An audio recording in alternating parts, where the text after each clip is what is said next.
거룩하신 삼위동질의 하나님, 주께서 교회에 맡기신 바 복되신 하나님의 영광의 복음을 따라 이 시간 주께서 주신 복음이 들려지기를 저희들 기쁨으로 기대하고 있습니다.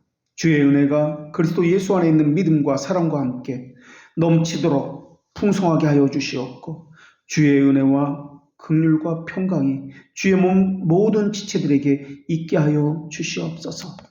모든 선한 일과 말에도 굳건하게 하여 주시옵고, 복음으로 부르신 교회마다 말씀으로 오신 예수 그리스도의 영광을 얻게 하여 주시옵소서. 진리를 믿지 아니하고 불의를 좋아하는 모든 이들에게는 심판과 정죄가 있게 하여 주시옵고, 값으로 사신 모든 주의 백성과 참된 교회는 올바른 믿음의 소망을 더하여 주시옵고, 인내의 은혜도 더하여 주시오. 죄에 대하여, 의에 대하여, 심판에 대하여 책망하시는 말씀이 한국교회에 있게 하여 주시옵소서.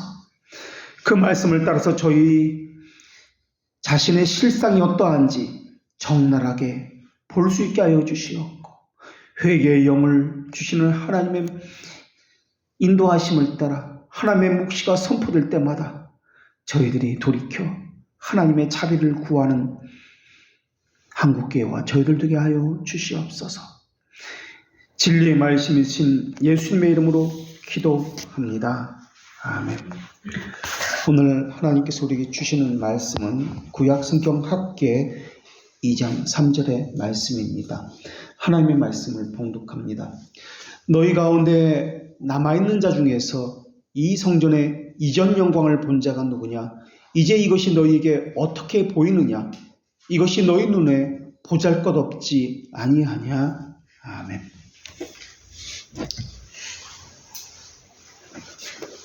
오늘 본문의 키워드는 성전의 영광, 이것이 도대체 무엇이냐는 것입니다.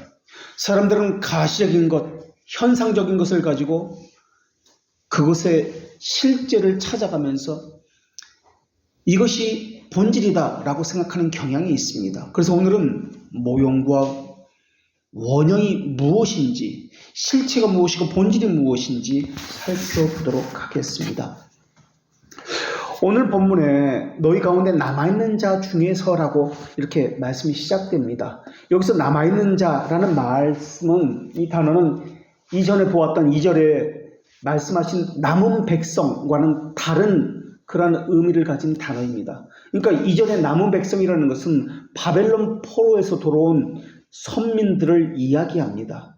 그러나 오늘 본문에 그 남아있는 자는 과거에 솔로몬 성전을 직접 본 사람들을 의미하는 그런 단어입니다.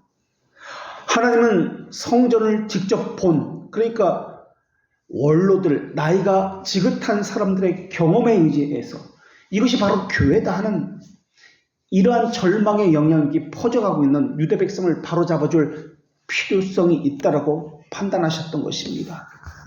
예루살렘이 멸망하고 성전이 파괴된 때는 기원전 586년이었습니다. 그리고 지금 학계가 예언을 하고 있는 이 시기는 기원전 520년입니다.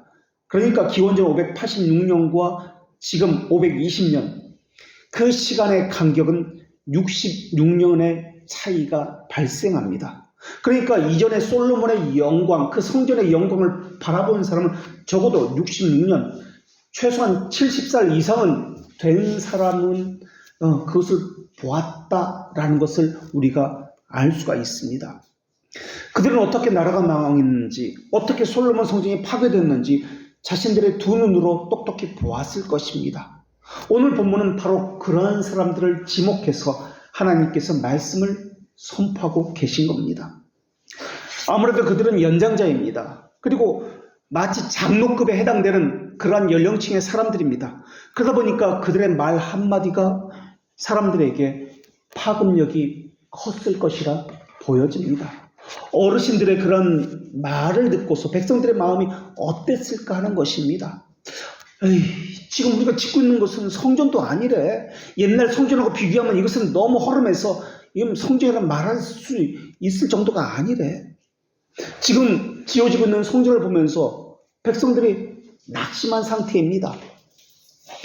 이런 백성들을 향해서 하나님께서 격려의 말씀을 전하고 계신 겁니다. 이것이 오늘 본문의 배경입니다. 학교는 총 4번의 예언의 말씀을 합니다. 하나님께서 주신 첫 번째 말씀은 1장에서 전했습니다. 그리고 2장에서 3번의 예언의 말씀을 하는데 오늘 말씀은 2번째 해당하는 그 말씀입니다. 그런데 학교 선지자가 다른 선지자와 다른 점은 예언의 말씀을 전할 때마다 그 예언을 한 시기가 그리고 그 대상을 분명히 밝히고 있다는 점입니다. 첫 번째 예언은 우리가 살핀 대로 고레스 제2년 여섯째 달 초하루, 그리고 그 대상은 총독 스룹바벨과 대제사장 여호수아에게 전한 말씀이었습니다. 고대 히브리 사고방식에서는 어떤 사람이 그 일을 하기 전에 그 일을 하기에 적합한 사람인지 검증을 받아야만 했습니다. 아무리 선지라 할지라도 내가 하나님으로부터 왔다는 그 사람의 말만 가지고는 그는 선지라 불릴 수가 없었습니다.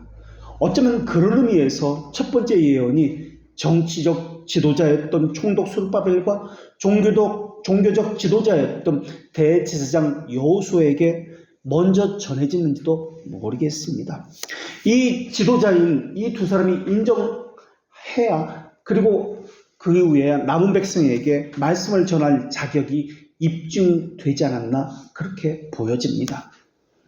그리고 오늘 본문의 두 번째 말씀은 7째 달 21일에 전해지는데 이 대상은 전 백성을 대상으로 하고 있습니다. 두 번째 예언에서 하나님은 유대 백성에게 성전의 이전 영광을 본 자들이 누구냐라고 지금 묻고 계십니다. 몰라서 물으신 것이 아닙니다. 유대 백성 중에 66년 전에 무너졌던 이 솔로몬의 성전, 이것을 직접 목격한 사람들이 생존에 있다라는 것을 전제로 묻고 계신 것입니다. 그런데 이들이 본 것이 무엇이었습니까? 가시적 성전이었습니다. 그때 솔로몬 성전과 비교해 보니까 지금 우리가 짓고 있는 성전은 얼마나 초라한지 말도 할 수 없을 정도로 형편이 없습니다. 그래서 공사가 시작되던 기원전 536년, 지금 짓고 있는 이 성전을, 첫 번째 성전을 솔로몬 성전이라고 하고 두 번째 성전, 이 성전을 스룹바벨 성전이라고 하는데, 이 기원전 536년 이 스룹바벨 성전을 지을 때 과거의 솔로몬 성전의 화려함, 이것을 알던 사람들, 제사장과 레위 사람들과 족장들은, 그리고 여러 노인들은 자신이 짓고 있는 이 성전의 초라함 때문에 대성통곡을 하였다는 기록이 에스라 선지를 통해서 우리에게 전해지고 있습니다. 에스라 3장 12절에서 하나님은 이렇게 말씀하십니다. 제사장들과 레위 사람들과 나이 많은 족장들은 첫 성전을 보았으므로 이제 이 성전의 기초가 놓임을 보고 대성통곡하였으나, 성전은 가장 귀한 보석으로 장식되었습니다. 그리고 그 성전 중에서도 가장 중심이 지성소입니다. 여기는 가장 귀한 보석으로 장식되어 있는 곳입니다. 그렇게 한 이유는 하나님이 계시는 하늘나라의 그 상징으로서 이 땅에 있는 하나님의 임재, 너무 아름답고 귀하다라는 뜻에서 이 지성소와 성전이 보석으로 장식된 것입니다. 제사장의 옷도 마찬가지입니다. 동일한 보석으로 제사장의 옷이 장식되었습니다. 보석이 말하고자 하는 것은 하나님의 영광을 상징하기 위해서 보석으로 장식한 것입니다. 하나님의 영화로움과 아름다움의 상징인 이 성전의 보석들, 그리고 제사장의 옷에 매달린 이 보석들을 통해서 하나님을 가시적으로 표현하고 있는 것입니다.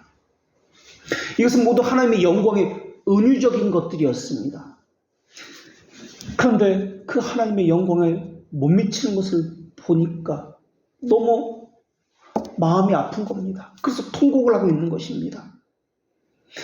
그래서 16년 동안이나 공사가 중단하게 됩니다. 더 이상 지을 수가 없었던 것입니다.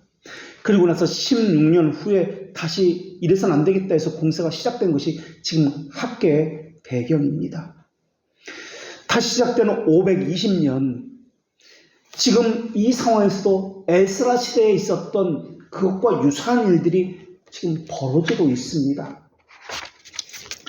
하나님께서는 그래서 학기를 통해서 그러한 사실을 지적하시면서 이후의 영광이 이전의 영광보다 더 훨씬 클 것이다라고 그렇게 말씀해주고 있습니다. 그러니 절대 낙심하지 말라라고 위로해 주십니다. 굳세게 하라, 열심을 해라, 격려를 3번이나 반복해서 말씀해 주는 것입니다. 이것은 이제 다음 주에 살피도록 하겠습니다. 우리는 여기서 도대체 성전이 말하고자 하는 것이 무엇인가? 그렇다면 성전의 이전 영광은 무엇이고 이후의 영광이 무엇인가를 먼저 밝혀야 할 것입니다. 유대 백성이 지금 보고 있는 성전은 무엇입니까? 그들은 가시적인 성전을 보았습니다. 성전의 이전 영광이라고 말하는 것도 현상적인 것, 사람의 반응과 관련된 그러한 것들이었습니다. 그럼 하나님께서 말씀하시는 성전은 그런 것이 아니었습니다. 솔로몬 성전 건축 시 하나님께서는 이렇게 말씀하셨습니다. 여호와께서 이같이 말씀하시되 하늘은 나의 보좌요 땅은 나의 발판이니 너희가 나를 위하여 무슨 집을 지으랴? 내가 안식할 처소가 어디랴? 하나님은 하늘을 보좌 삼고 땅을 발판 삼기 때문에 이런 가식인 건물 안에 머물지 않는다라고 말씀하셨던 것입니다. 사람들은 하나님의 내재성만 생각했지 초월성은 간과했던 것입니다. 그래서 사람들은 자신의 기준에 의해서 하나님의 영광을 생각했던 것입니다. 성전의 규모, 시설의 아름다움, 사람의 숫자 이런 것으로 하나님의 영광이 드러난다라고 생각했던 것입니다. 그래서 그때 성전의 화려함을 보았던 사람들은 지금 자신들이 짓고 있던 이 성전이 너무나 초라하게 보여서 낙담하고 통곡하고 지금 절망하는 그러한 일들이 일어난 것입니다. 이것은 오늘 우리에게도 많은 교훈을 줍니다.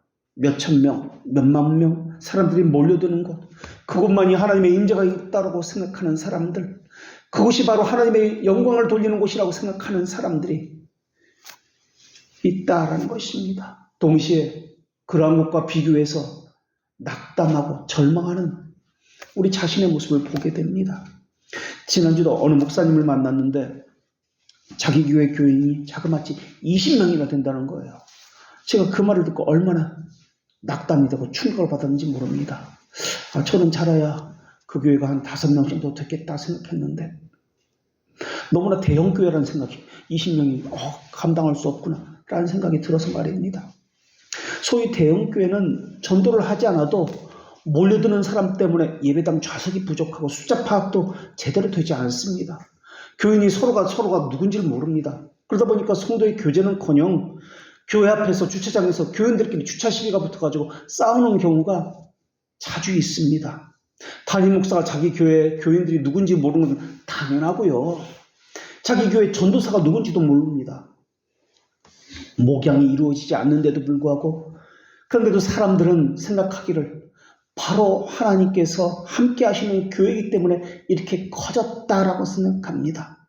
사람들은 교회를 이야기할 때 가장 크게 보는 것을 사람들이 북적북적거리고 부지런히 무언가 일을 자꾸 하는 것을 가지고 교회라고 이야기합니다. 그런데 이것은 신앙이 아닙니다. 철학입니다. 규모가 크면 좋다. 이것은 양적 공리주의 철학입니다. 프로그램이 좋다. 이것은 질적 공리주의입니다.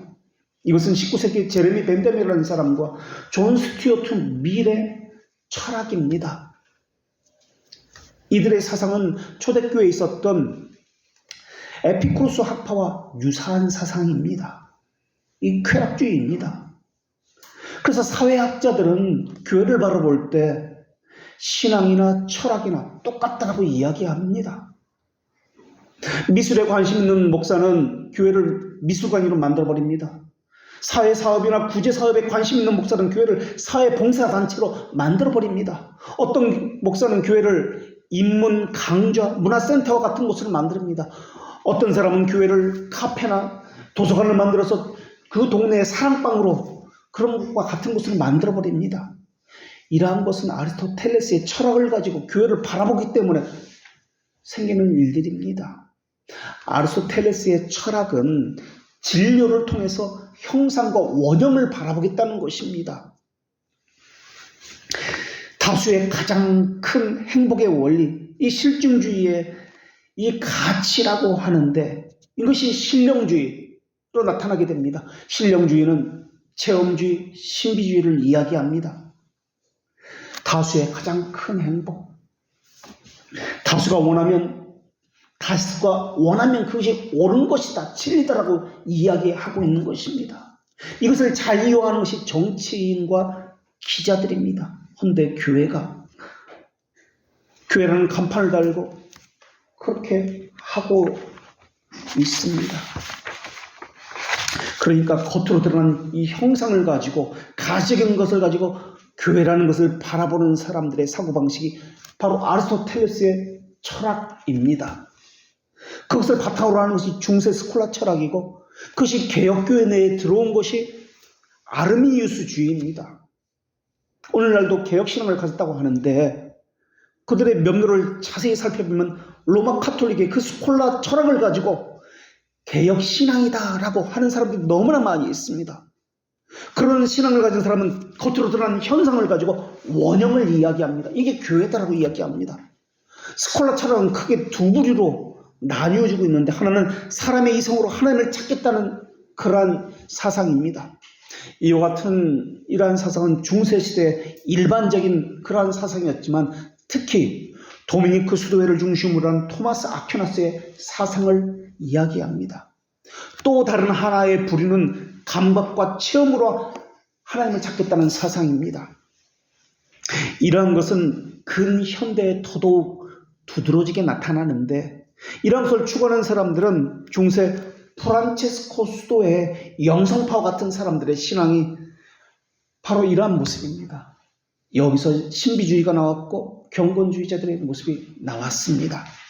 둘 다 사람이, 한 부류는 내 감각과 체험으로 하나님을 알 수 있다고 그러는 것이고, 또 한 부류는 사람의 생각과 이성으로 과학적 탐구로 하나님을 알 수 있다고 하는 그런 부류인데, 이러한 사람들의 사상을 한자로 알지자를 써가지고 주지주의라고 이야기합니다.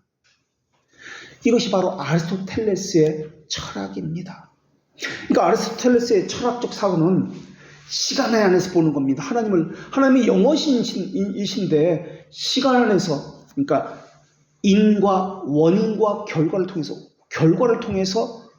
그 원형을 추적해가는 그러한 사고입니다. 그 사람들은 이러한 사고를 가지고 교회를 이렇게 이야기합니다. 이렇게 복받은 것을 보아라. 왜 결과지 않습니까? 하나님께 잘 섬겼기 때문에 하나님께서 복을 주신 것이다. 이렇게 교회가 큰 것을 보아라. 이것이 바로 하나님이 함께 하신 증거다. 지금 나타나는 결과로 그 원인과 이유, 이것을 찾고 있는 것. 나는 철학을 배워본 적이 없습니다. 하지만 이것은 아리스토텔레스의 철학입니다. 그건 신앙이 아니라 철학입니다. 그런데 너무나 많은 사람들이 신앙이라고 착각하면서 신앙생활이라고 하고 있습니다. 철학적 사고를 가지고 교회를 들어왔습니다. 그러면서 내가 경험해 보니까 이것이 교회입니다라고 이야기합니다. 세상 사람들이 말하고 있는 바로 이것이 교회입니다. 합리주의와 이성주의를 가지고 이야기합니다. 그것이 정말 성경에서 말하는 것입니까? 그들은 자신의 생각, 자신의 경험에서 나온 것을 가지고 성경적이다라고 그렇게 착각하고 있을 뿐입니다. 그들은 지금도 여전히 자신의 체험, 이성에서 나온 것을 가지고 신앙이라 착각하면서 교회 생활을 하고 있습니다. 이들의 특징은 배우려고 하지 않는 데 있습니다. 이들은 그저 자신은 다 안다라고 생각하고, 다 알기 때문에 안 배워도 됐다, 이 정도면 족하다라고 생각합니다. 자신의 생각을 부인하려고 하지 않습니다. 그러면서도 문제는 사람들은 자신은 다 성경적이다라고 말하는 데 문제가 있습니다. 우리가 알아야 될 것은 성경적이라는 말에는 그 앞에 붙어야 되는 단어가 있습니다. 역사적이라는 단어가 함께 붙어야 합니다. 진리라고 이야기할 때 우리는 성경에서 사도들과 선지자들의 토와 기둥이라고 이야기합니다. 사도와 선지자들, 이 말의 의미는 사도성, 즉 역사성을 가졌다라는 말의 의미입니다. 그래서 신앙 고백을 우리도 뭐라고 부르냐면 역사적 신앙 고백이다라고 이야기합니다. 이단들의 특징이 뭐냐면 역사성을 빼버립니다. 그리고 무조건 성경적이다라는 말만 쓴다는 겁니다. 이단들은 역사성이 없습니다. 그래서 아무개 왕하고 사진 찍었다, 아무개 대통령에게 무슨 상을 받았다, 이런 것을 가지고 사람들을 속이려고 합니다. 아니면 역사성을 교묘하게 왜곡해서 역사적 신앙 전통을 이어받은 사람들이 바로 우리입니다, 우리는 성경적입니다 라는 말을 그렇게 해석하고 있습니다. 우리는 오늘도 고백했지만은 우리가 믿는 역사적 신앙 고백에서는 교회를 정의를 내릴 때 교회를 성도가 서로 교제하는 것과 라고 고백을 합니다. 이것을 교회라고 이야기합니다. 그래서 신약교회를 다른 말로 표현할 때 커뮤니오 쌍토룸, 성도들의 커뮤니티라고 이야기합니다. 성도들의 교제라고 이야기합니다. 이게 교회입니다. 그렇다면 이것은 어떤 것입니까? 성도들의 교제 없이 나 혼자 예배합니다, 나 혼자 성경 공부하고 기도 생활합니다. 이것은 신앙이 아닙니다. 그러니까 한 식구와 함께 한 식구 같이 함께 한 자리에 모여서 성도들의 그 교제의 자리를 교회라고 합니다. 이게 우리가 고백하는 신앙 고백입니다. 교회의 정체성을 이야기할 때 그리스도의 머리에 접붙여진 지체들의 교제라고 해야 합니다. 다시 말하면 교회는 웅장하게 건물을 짓는 것도 아니고 어떤 봉사를 하는 것도 아니고 무슨 구제사업을 열심히 하는 단체가 아니라는 것입니다. 공동의 목표를 가지고 모두가 함께 그 공동의 목적을 가지고 공동의 목표를 추구하는 것, 이것을 교회라고 하지 않습니다. 이러한 곳을 공동체라고 이야기합니다. 그래서 교회라는 말을 쓰지 아니고 공동체라는 말을 많은 쓰는 그러한 것도 있습니다. 거기에는 동일한 목적이 있고 동일한 목표만 있을 뿐입니다. 사람이 만드는 것입니다. 그 기호는 하나님부터 온 것이 아닙니다.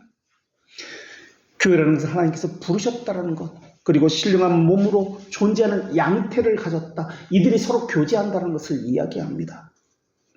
굳이 무슨 일을 해나간다는 것을 말을 하고자 할 때면 무엇을 해나간다는 성격을 강조할 때는 교회라는 말을 쓰는 것이 아니라 하나님의 나라라는 말이 더 옳습니다. 하나님의 일손이 부족해서 일을 시키시는 분이 아닙니다. 하나님이 거할 집이 없어서 성전 건축을 시키는 분이 아닙니다. 예수님께서는 너는 내가 내 아버지께 구하여 지금 12영이 더 되는 천사를 내게 보내시 할 수 없는 줄을 아느냐라고 말씀하셨습니다. 우리가 하는 것을 신학이라고 이야기합니다. 신학에서 강조되는 것은 학이 아니라 신입니다. 그러니까 하나님의 어떤 분이냐 알고자 하는 학문이 신학이라는 말입니다. 학은 방법론을 이야기하는 것입니다. 신은 삼위일체 하나님을 내용으로 삼는다는 말입니다. 그럼 그 삼위일체 하나님을 어떻게 알 것인가 하는 인식의 문제가 나와야 합니다. 그러니까 철학적으로 보면 형이상학이라는 것은 존재에 대한 탐구를 하는 그러한 학문을 형이상학이라고 이야기합니다. 인식론이라고 하는 것은 어떻게 그분에 대한 지식을 습득할 것인가 라는 문제를 다루는 것을 인식론이라고 이야기합니다. 그리고 가치론이라고 하는 것이 있는데 이 가치론인 것은 어떻게 그런 가치 있게 살 것인가, 어떤 삶을 살 것인가, 이것을 다루는 것이 가치론입니다. 우리는 하나님을 어떻게 알 것인가, 우리의 이성과 체험으로 하나님을 알 것인가, 아니면 다른 것으로 하나님을 알 수 있는가, 이 문제가 해결되어야 합니다.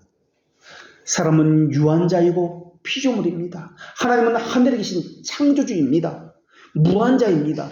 유한이 무한을 알 수가 없습니다. 그래서 하나님께서 알려주셔야만 되는데 이것을 계시라고 이야기합니다. 이것을 우리는 계시 의존적 신앙이라고 이야기합니다. 하나님이 알려주지 않으면 우리는 알 수가 없다는 뜻에서 이야기합니다. 그러니까 우리가 가져야 하는 신앙은 이성 의존적 신앙도 아니고 체험 의존적 신앙도 아니다라는 것입니다. 그렇다면 오늘 본문에 이 백성들은 어떤 신앙을 가졌습니까? 솔로몬 성전 건축 시에 하셨던 그 하나님의 말씀을 의존하는 신앙을 가진 것입니까? 아니면 자기가 체험한 것, 자기가 본 것에 의존하는 신앙을 가진 사람들입니까? 하나님께서 알려주신 것을 계시라고 하는데, 우리는 하나님의 계시가 없으면 하나님에 대한 재료를 가질 수가 없습니다. 다른 일반적인 학문은 사람의 이성을 가지고 원인과 결과를 따라 추정하여 실험치를 가지고 통계를 내서 확률에 관한 학문입니다. 그러나 신학은 그렇지 않습니다. 하나님의 계시에 의존하는 것이 신학입니다. 그렇다면 여기서 이런 또한 의문이 생깁니다. 계시만이 신학의 원리입니까?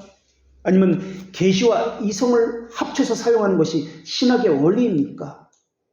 어떤 사람은 계시와 이성을 합쳐서 신앙생활을 합니다. 어떤 사람은 계시만 가지고 신앙생활을 합니다. 물론 또 어떤 사람은 이성만 가지고 신앙생활하는 사람이 있습니다.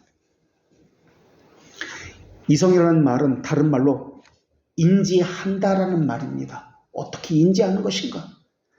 사람이 보았다, 경험했다, 알게 되었다, 인식했다라는 말과 같습니다. 그렇다면 이번에는 이렇게 질문해 보겠습니다. 진리는 원래 진리입니까? 아니면 사람이 인정했고 인지했기 때문에 진리가 되는 것입니까? 사람이 인지하든 인지하지 않든 바른 교회는 여기에 있었습니다. 그런데 이 동네에 10년이나 살았던 어떤 사람이 이렇게 다녔는데도 왔다 갔다 했는데 이 교회가 여기 있는지 몰랐습니다라고 이야기합니다. 그런데 우리는 그 사람이 알든 모르든 우리는 여기에 있었습니다. 그렇다면 다시 묻겠습니다. 있다는 그 사실이 진리입니까? 사람이 인정을 하고 인지해야 진리입니까?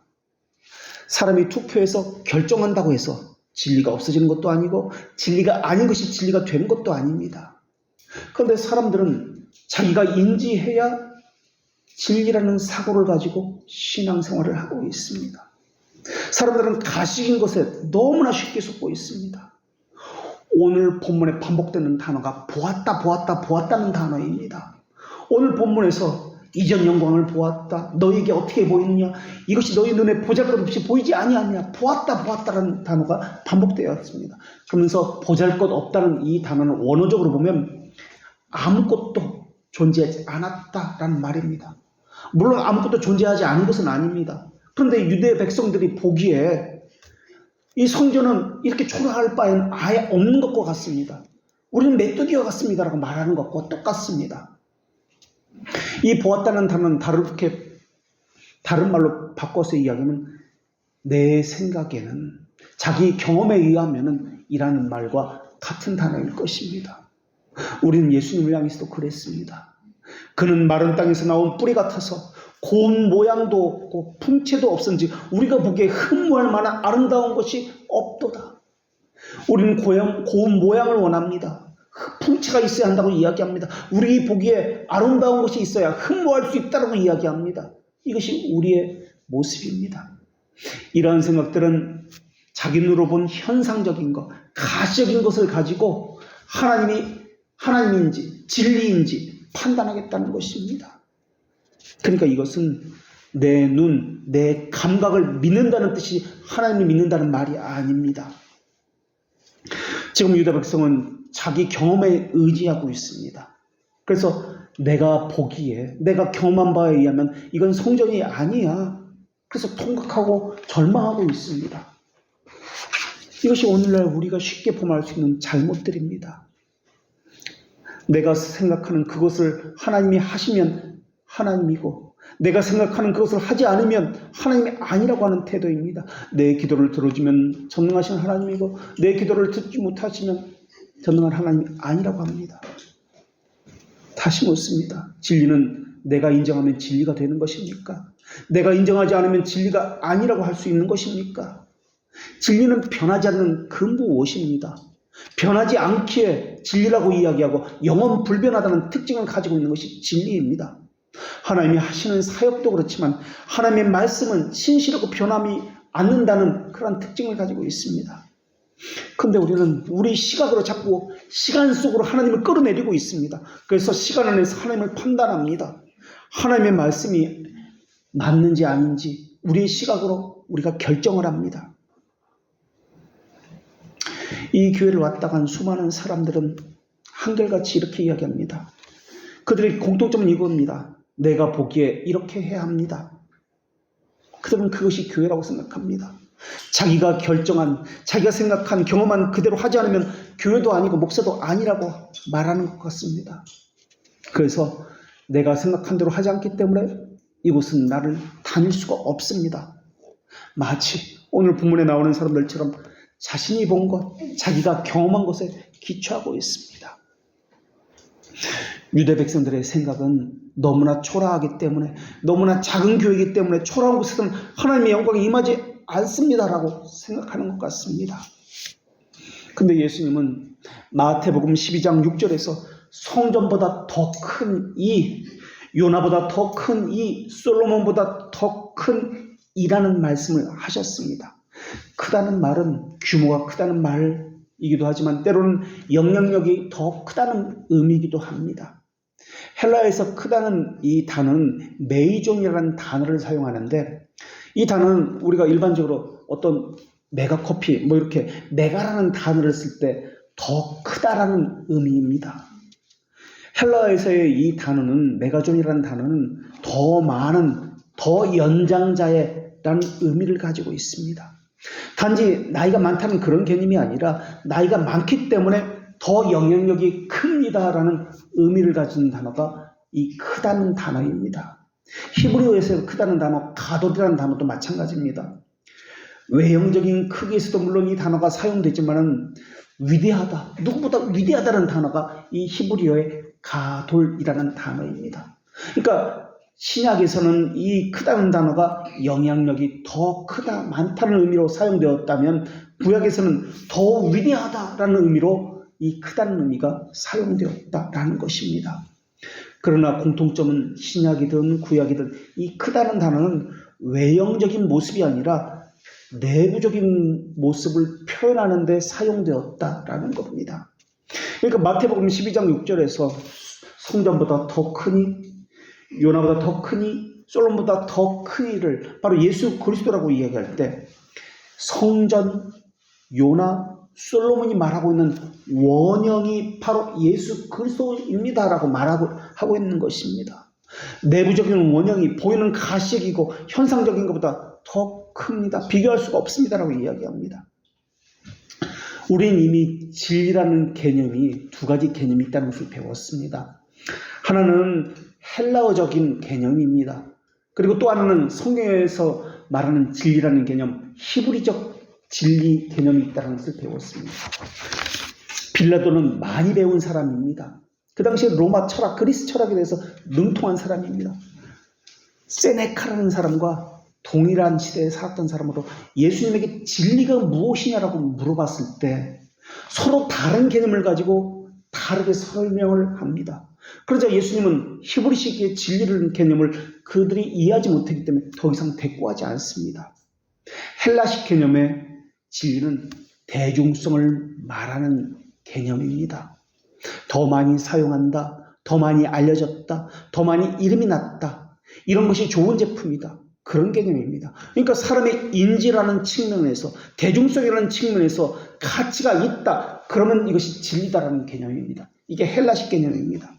베스트셀러가 좋은 책이다 라는 생각도 마찬가지입니다. 어떤 제품이 좋은지 선두를 조사하는 것도 마찬가지입니다.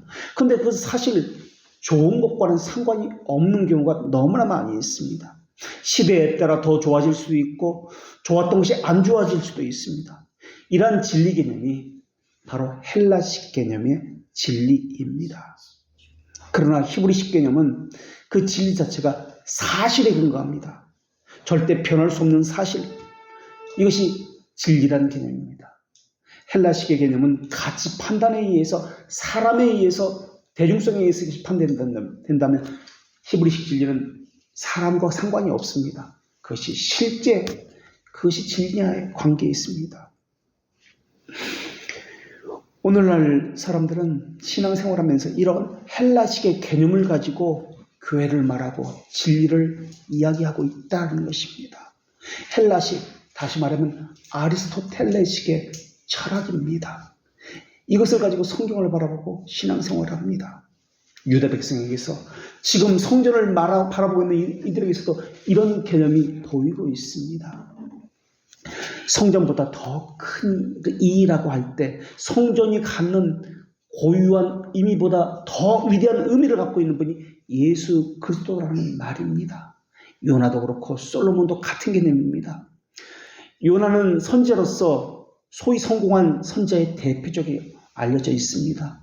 어둠 속에 들어갔다가 고기 뱃속에 들어갔다가 사흘 만에 살아난 선지자라고도 알려졌습니다. 또 회개를 선포하면서 니느웨 백성들이 회개하고 구원받도록 한 선지자가 요나입니다. 하나님의 심판 대신에 구원의 은혜를 받게 됩니다. 그런 관점에서 요나보다 더 큰 이라는 의미는 요나보다 더 궁극적으로 구원의 은혜를 선포하는 분이 예수 그리스도입니다라는 의미입니다. 그러니까 요나는 그림자이고 원형은 예수 그리스도라는 말입니다. 솔로몬보다 더 큰 이라고 할 때도 마찬가지입니다. 솔로몬은 지혜의 왕, 또 성전 건축을 해왔던 왕이라고 알려지고 있습니다. 그리고 솔로몬 왕은 이스라엘 백성뿐만이 아니라 주위의 다른 민족들이 무릎을 꿇고 경배했고 남방의 여호왕이 찾아와서 존경을 표할 정도로 이방인들에게 존경과 경배를 받았던 그런 왕으로 알려진 그런 사람입니다. 솔로몬보다 더 큰 이라는 의미는 이방인들이 주께 나와 경배하고 또한 하나님의 나라의 유업을 받을 수 있다는 그런 개념으로서 더 큰 이라고 이야기하고 있는 것입니다. 그러니까 이방인에게도 구원의 길을 알려주시는 분이 예수 그리스도입니다. 솔로몬보다 더 위대한 왕이, 더 지혜로운 왕이 예수 그리스도입니다 라는 개념입니다. 여기서 더라는 개념은 비교급이 아닙니다. 우리가 신앙 고백에서도 이야기했지만 퍼펙트라는 단어, 모아라는 단어, 비교할 수 없다는 그런 절대적인 단어를 이야기할 때 가장 또는 더라는 그런 개념을 사용합니다. 성전의 개념도 마찬가지입니다. 성전에 임한 하나님의 영광보다 예수 그리스도에 임한 그 영광이 더 큽니다. 가장 완전합니다. 그런 개념입니다. 이제는 하나님의 유일한 임재의 영광을 예수 그리스도를 통해서만 드러냅니다. 그런 개념입니다. 유대 백성에게 성전이라는 개념은 죄들의 용서함을 받는 곳입니다. 그래서 신약 성경에서는 더 이상 성전이라는 단어를 가시적인 물리적인 건물을 향해서 사용하지 않습니다. 물론 예루살렘 성전이 지금 있습니다. 그러나 신약 성경에서 성전을 이야기할 때는 신자들의 모임을 한정지어서 설명을 하는데 하나님이 이렇게 말씀하셨습니다. 너희는 너희가 하나님의 성전인 것과 하나님의 성령이 너희 안에 계시는 것을 알지 못하느냐? 누구든지 하나님의 성전을 더럽히면 하나님이 그 사람을 멸시하시리라. 하나님의 성전은 거룩하니 너희도 그러하니라. 에베소 2장에서도 마찬가지입니다. 그의 안에서 검을 받아 서로 연결하여 주 안에서 성전이 되어가고 너희도 성령 안에서 하나님이 거하실 처소가 되기 위하여 예수 그리스도 안에서 함께 지어져 가느니라. 성전은 구별되었다는 점에서 성전이라 불린다라는 것입니다. 구별되었다는 말의 의미는 다른 말로 거룩함을 이야기합니다. 그래서 성도를 구별된 거룩한 한문으로 성도라고 하는 것입니다. 그러니까 하나님께서 지금 말씀하고 있는 것은 지어져야 하는 것은 건물이 아니라 바로 너희들 자신이다 라고 말씀하고 있는 겁니다. 이 개념이 구약의 예언들과 연결되어서 거룩함에 대한 강조를 하고 있는데 이것은 새 성전을 바라본 에스겔의 환상과도 일치하고 있습니다. 너희 몸은 너희가 하나님께로부터 받은 바 너희 가운데 계신 성령의 전주를 알지 못하느냐? 너희는 너희 자신의 것이 아니라 값으로 산 것이 되었으니 그런즉 너희 몸으로 하나님께 영광을 돌리라. 이 고린도전서 6장 19절 이하의 말씀과 에스겔 43장 10절 이하의 말씀을 비교하면 구약의 성전의 개념과 신약의 성전의 개념이 일치합니다라는 것을 알 수 있습니다. 인자야, 에스겔 선지자를 통해서 하나님께서 하신 말씀입니다. 인자야, 너는 이 성전을 이스라엘 족속에게 보여서 그들이 자신의 죄악을 부끄러워하고 그 형상을 측량하게 하라. 성전의 법은 이러하니라. 산꼭대기의 지점의 주인은 지극히 거룩하리라. 성전의 법은 이러하니라. 죄를 버리고 거룩하라 라는 것이 구약에서 성전 개념이고 신약에서 말씀하는 성전의 개념입니다. 구별이라는 말입니다. 어떤 교회는 세상과 같아지게 보이려고 하지만은 그렇지 않습니다. 구별되어야 합니다. 달라야 합니다. 그러면 어떻게 거룩하고 구별됩니까? 무엇으로 이들을 거룩하게 할 수 있습니까? 말씀과 기도로 거룩하게 합니다. 기도로, 그냥 기도로 이야기하지 않습니다. 진리 안에서 기도입니다. 이것은 참된 교회의 표지와 일치합니다. 오늘 본문에 나타나는 영광이라는 단어는 중요성을 부여하는 존귀함이라는 의미를 가진 단어입니다. 그런데 이 영광이라는 단어가 원어에 보면 전치사 in, 뭐뭐 안에라는 단어가 함께 있습니다. 영광 안에, 영광 중에 있는 성전이라고 그렇게 표현되고 있습니다. 그러니까 오늘 본문에서 말하는 이 영광이라는 개념은 솔로몬 봉헌시에 나타났던 성전에 충만했던 여호와의 영광을 말하는 것이 아닙니다. 유대 백성이 생각하는 영광과 하나님이 말씀하시는 이 영광의 개념이 다르고 있습니다. 지금 유대 백성이 말하는 영광이라는 개념은 가시적인 성전의 웅장함, 화려함, 이런 외적인 영광을 이야기하고 있습니다. 그러나 하나님에게 중요한, 하나님이 말씀하고자 하는 것은 이런 외적 영광이 아니라 내적인 영광, 더 큰 영광을 이야기하고 있으며 거룩함을 이야기합니다. 성전의 중요성은 가시적으로 무엇으로 짓느냐에 있지 않습니다. 얼마나 화려하게 짓느냐에 있지 않습니다. 성전의 중요성은 하나님의 거룩한 임재입니다. 이때 천사들이 거룩하다 라고 찬양을 합니다. 하나님의 임재가 가장 잘 드러난 곳이 어디냐면 베들레헴의 마구간이었습니다. 사람들이 볼 때는 이것은 가시적으로, 현상적으로 너무나 초라합니다. 그래서 그렇게 현명했다고 알려지는 동방 박사도 왕이 사는 궁전을 먼저 찾아갑니다. 이스라엘 왕이 거기서 태어날 것이라고 생각했기 때문에 그렇습니다. 시편 기자는 무엇이라고 고백하는 줄 아십니까? 다 떨어진 낡은 천막을 보면서 여호와여, 주의 장막이 어찌 그리 아름답고 사랑스러운지요. 그게 어떻게 사랑스럽고 아름답게 보일 수가 있습니까? 햇볕에 그을리고 다 떨어진 너덜너덜한 가죽 텐트가 말입니다. 그런데 시편 기자는 왜 그것을 아름답고 귀하고 소중하고 사랑스럽다고 말했냐면 하나님의 이름이 그곳에 있었기 때문에 그렇습니다. 그래서 귀하고 아름답다고 본 겁니다. 사람들은 가시적인 형태와 외형을 봅니다. 그래서 그것을 보고 그것은 하나님께서 계시지 않는 곳이다 라고 이야기합니다. 그러나 참된 성도는 가시적이고 현상적인 것을 보는 것이 아니라 그리스도에게 접붙였기 때문에 그 허름한 예배당이 자신의 생명과 관련된 소중한 교회라고 여기는 것입니다. 신앙이라는 허울만 뒤집어 쓴 사람들은 숫자와 외형과 가시적인 모양에만 집중합니다. 물량주의와 외형주의에 젖어서 편한 곳을 교회라고 이야기합니다. 그래서 사람들은 화려한 건물을 향해서 많은 사람들이 다니는 왕궁을 찾아 거기서 그리스도를 찾습니다. 그러나 하나님은, 자녀는 그렇지 않습니다. 아무도 찾지 않는 허름한 마구간 같은 그곳에 계신 예수 그리스도를 찾을 뿐입니다. 왜냐하면 성전의 영광은 더 큰 성전이신 예수 그리스도를 말하고 있기 때문에 그렇습니다. 솔로몬 성전의 모습을 볼까요?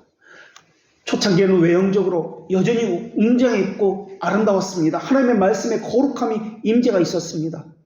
유다 말기로 갈수록 그 웅장함은 변했을까요? 아니요. 그 건물은 그대로 있었습니다. 무엇이 변한 것입니까? 거룩성이 변해갔습니다. 내적인 우상 숭배로 인해서 완전히 부패했습니다. 하나님의 영광이 이곳에 있을 수가 없었습니다. 사람들을 눈에 보기에는 여전히 그 성전은 금은 보화로 됐기 때문에 화려했고 웅장했습니다. 그러나 그곳은 하나님 보시기에는 하나님의 진노로 가르쳐진 강도의 소굴이라 그렇게 말씀하셨습니다. 특히 므낫세 왕 통치 시기에는 각종 우상을 성전 안으로 들여와서 그래서 우상에게 분향을 올렸습니다. 그때 솔로몬의 성전의 영광은 허울뿐인 겉껍데기의 영광이었습니다.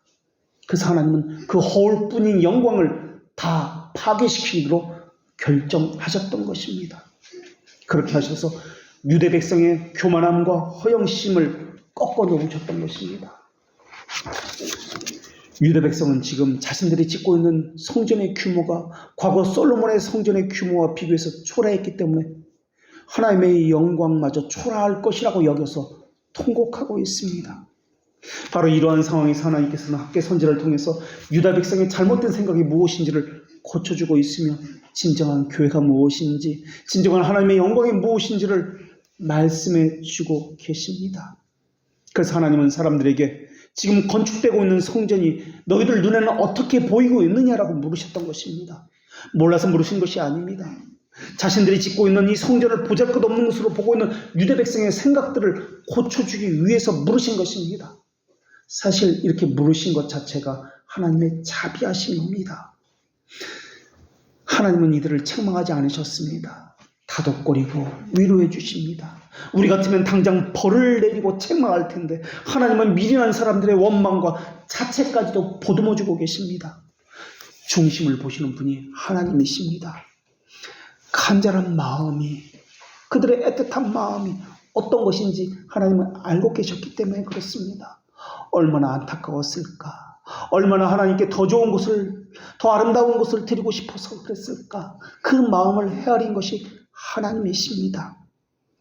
유대 백성은 과거의 영광스러운 가식인 성전이 머릿속에서 지워지지 않고 있습니다.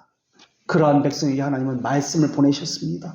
물질적이고 인간적이고 가식인 관점에 머물고 있는 물질주의적인 그러한 사람들의 하나님의 시각에서 다시 바라보도록 인도하고 계신 것입니다. 인간의 측면에서 바라보던 것을 돌이켜 하나님의 측면에서 바라보도록 하고 계시는 것입니다. 성전의 용도는 규모나 사람의 수에 있는 것이 아닙니다. 어떤 재료로 지어졌는지, 얼마나 화려하게 짓느냐가 중요한 것이 아닙니다. 하나님의 말씀으로 지어지는 것, 이것이 중요합니다. 그 말씀에 대한 권위에 대한 진정한 경외심이 있는지, 하나님에 대한 거룩함으로 짓고 있는지, 이것이 더 중요합니다. 이것을 말씀하고 있는 것이 오늘 본문입니다. 그래서 하나님은 베드로를 통해서 그리스도인들은 산돌같이 신령한 집으로 세워져 가느니라고 말씀하셨습니다. 하나님의 성전은 더 이상 가식인 건물에 국한된 것이 아닙니다. 주의 백성들의 거룩한 교제와 거룩함으로 지어져 가는 것입니다. 교회는 그저 교회 다니는 사람으로 구성되어지는 것이 아니라 교회를 거룩함으로 바르게 세우는 사람으로 구성된 것이 교회입니다. 아무리 교회 다니는 사람이 많아도 그것은 교회가 아닐 수 있습니다. 교회를 세우고자 하는 사람이 없다면 그것은 교회가 아닙니다. 그렇다면 우리는 어떻습니까? 진리와 기도로 하나님의 전이 지어져 가고 있습니까? 교회인 우리 자신이 말씀과 기도로 바르게 세우려지는 사람들의 모임으로 우리가 지어져 가고 있습니까? 혹시 유다 백성들처럼 가식인 것을 가지고 성전이라고 말하고 있는 것은 아닙니까? 내가 일주일에 한 번 교회 가니까 이것이 신앙생활이다, 이것이 거룩한 삶이다 하는 것은 아닙니까? 겉모습을 보고 성전이라 말하는 유대인들처럼 우리의 겉모습이 교회 가니까 예배의 자리에 참석하고 있으니까 이것이 신자다라고 말하고 있는 것은 아닙니까? 교회는 우리 자신이 교회라고 이야기합니다. 우리는 우리를 거룩하게 함으로써 교회를 지어가고 세워가야 합니다. 그러나 오늘날 개혁교회와 우리의 실상을 보십시오.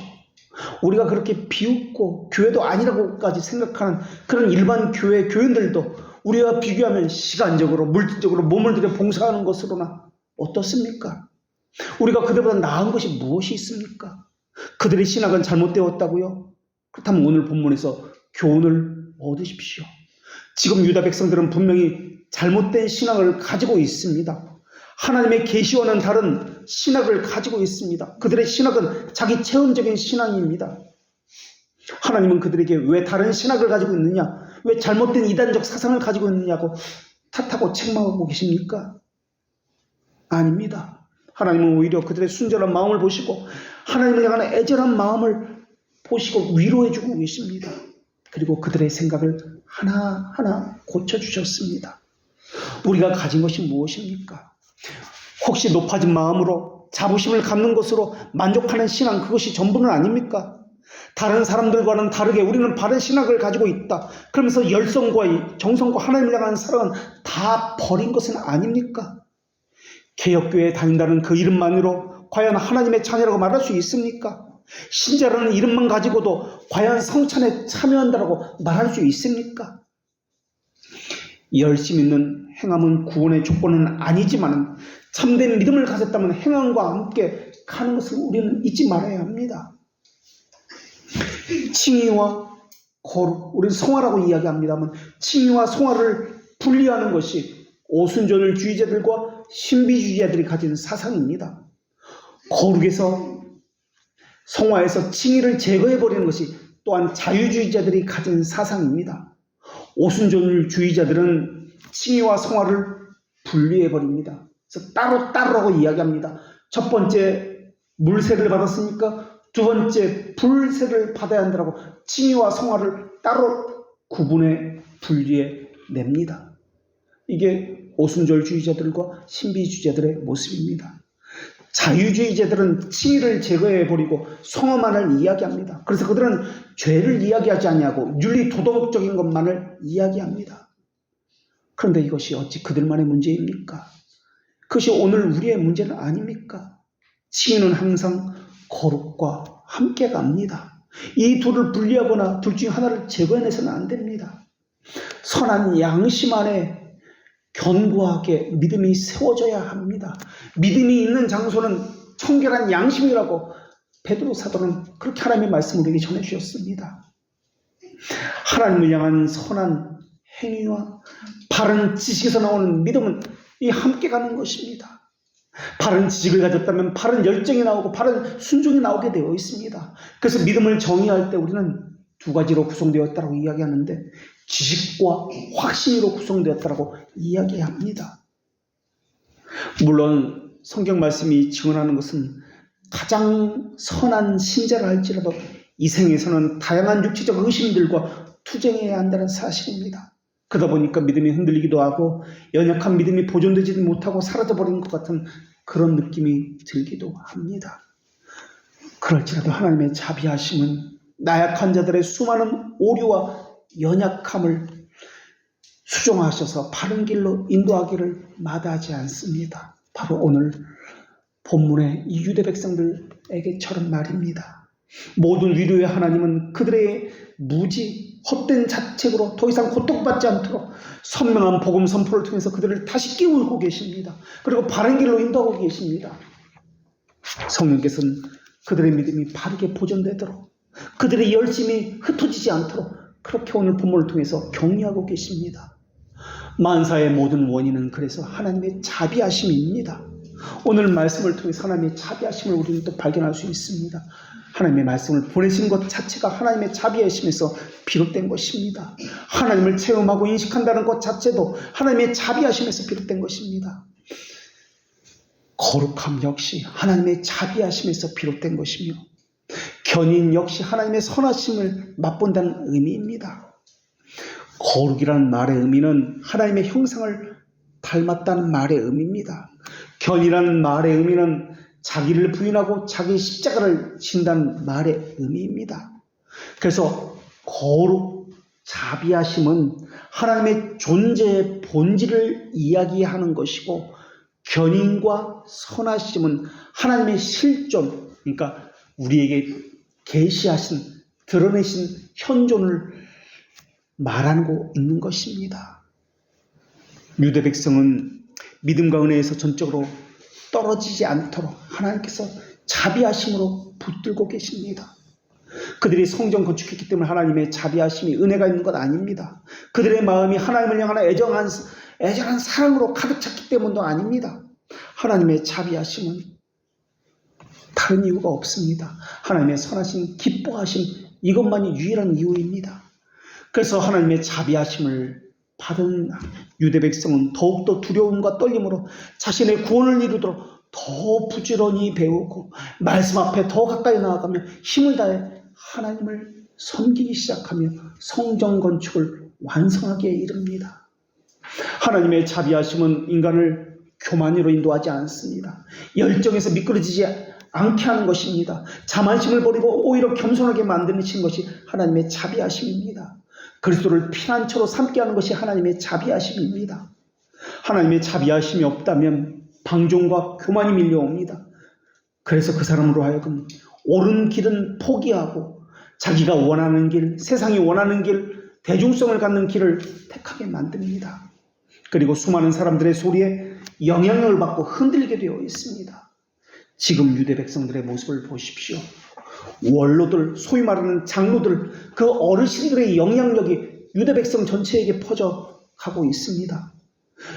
그 어르신들, 장로들에게는 재판권이 있습니다. 하나님의 말씀에 대한 상당한 지식을 가진 사람들입니다. 하나님의 말씀이 어떤 것이 옳은고 그런 것인지 분별하고 판단하는 사람이 그러한 사람들입니다. 그런 지도자들이 이것은 성전이 아니다라고, 이것이 어찌 성전이라 부를 수 있단 말인가, 절망하고 통곡을 하니까 그런 유대 백성들 전체가 흔들리고 있습니다. 물론 중생된 자라도 육체의 허약함에서 자유롭지 못합니다. 그러나 믿음의 확신은 흔들리지 않게 만듭니다. 물론 은혜와 구원의 확신, 신앙의 본질에 속한 것은 아닙니다. 그러다 보니까 확신을 누린 후에도 다양한 죄, 불안, 유혹, 탈성 등으로 인해서 확신이 약화되거나 또한 넘어지기도 합니다. 그러나 성령님은 하나님의 자비하심에 의해서 이들을 버려두지 않습니다. 이들과 동행해 주시며 전적인 절망에 빠지지 않도록 말씀을 보내시어 이들을 위로하십니다. 오늘 본문에서 하나님께서 주신 이 말씀은 하나님의 자비하심입니다. 그러나 중생과 중생의 경험은 다릅니다. 중생의 경험은 시간이 지나면 저절로 되는 것이 아닙니다. 참된 교회에서 교리를 배우고 하나님을 아는 바른 지식을 쌓아가며 경건의 훈련을 받음으로써 반복되어서 체험되는 하나님을 아는 지식이 중생의 경험입니다. 이 믿음의 확신은 바로 이 중생의 경험에서 비롯되는 것입니다. 하나님이 어떤 분이 계속해서 이 지식을 쌓아가면서 흔들리지 않는 확신이 나오게 되는 것입니다. 그래서 경건을 격려하는 수단인 말씀이 지속적으로 공급되어야 합니다. 그럴 때 확신 가운데 거할 수 있으며, 이 확신 가운데 거하게 되면 지속적으로 오는 이 유혹과 시험, 불결한 의심들을 이겨낼 수 있게 되는 것입니다. 하나님께서는 이것을 위해서 교회를 주셨고 말씀을 맡은 자를 보내주신 것입니다. 하나님은 하나님의 교회인 이 유대 백성들을 보호하기 위해서 학계를 통해서 말씀을 보내주고 계십니다. 잘못된 지도자들의 영향력에 의해서 흔들리는 이들의 심정을 수정해주면서 잘하고 있는 것은 더 잘하도록 격려해주고 있는 것입니다. 요한계시록에 보면 새하늘과 새 땅을 이야기합니다. 그런데 새하늘과 새 땅을 이야기하면서 새하늘과 새 땅은 이야기하지 않냐고 성전 이야기만 잔뜩 합니다. 성전의 기초를 이루는 금은 보석이 어떤 것인지 말씀하면서 솔로몬 성전에 대한 것과 묘사를 반영을 합니다. 그러면서 하늘과 성전을 동일시하는 것이 요한계시록입니다. 성전이 아름답고 귀하게 묘사된 것은 요한계시록에서도 마찬가지고 이사야 선지자가 본 성전에서도 마찬가지고 하나님의 거룩성 때문에 그러합니다. 삼위동질의 하나님의 거룩성이 바로 영광이기 때문에 그렇습니다. 하나님은 이것을 지상교회에서도 요구하고 계십니다. 그것이 교회의 영광이기 때문에 그러합니다. 하나님의 영광, 이 교회에 가득 차요. 하나님의 모습을, 하늘나라의 영광을 이 땅에서도 드리기를 원하고 계십니다. 기도하겠습니다. 삼위동질의 거룩하신 하나님, 하늘나라의 모형으로 이 땅에 교회를 세워주셨고 하나님이 거룩하신 것처럼 저희에게도 거룩함을 요구하셨습니다. 거룩은 구별됨이고 자신을 산제물로 드리는 것이온데 그것은 세상을 본받지 않는 것과 오직 마음을 새롭게 하여 변화를 받아 하나님의 선하시고 기뻐하시고 온전한 뜻이 무엇인지 분별하는 것이온데 저희로 하여금 그저 교회에 다니는 사람이 아니라 거룩한 교회를 세우는 자들 되게 하여 주시옵소서. 저희의 체험, 저희가 본 것, 저희의 감각과 이성을 의지하는 사람들이 아니라 하나님의 본의를 잘 살피고 하나님의 말씀을 더욱더 배우고 바르게 알아 거룩한 삶, 회개의 삶을 살게 하여 주시옵소서. 거룩한 우리의 구원자이신 예수님의 이름으로 기도합니다. 아멘.